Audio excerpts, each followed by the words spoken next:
Il-kumpanija Go ħabbret investiment ta' 100 miljun euro f'pajjiżna fuq medda ta' 5 snin.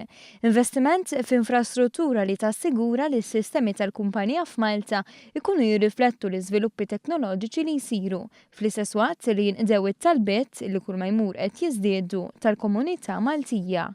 Dan l-investiment se jkompli jsaħħaħ il-vot ta' fiduċja li ilatat il-kumpanija f'pajjiżna.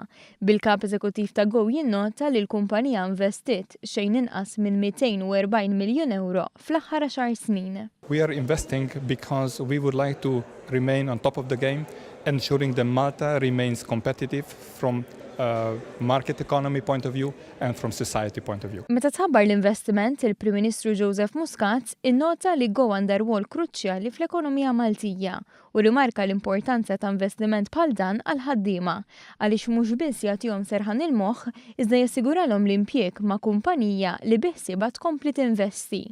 Il-kumpanija Go mhux biss qed tirdoppja l-cables li jaqdu lil Malta mal-Ewropa, iżda dejja b'diskussjonijiet mal-Gvern għal possibilità ta' konnettività mal-Afrika ta' fuq. We are the bridge between Europe and Africa, and that is something what was underutilized in the so far.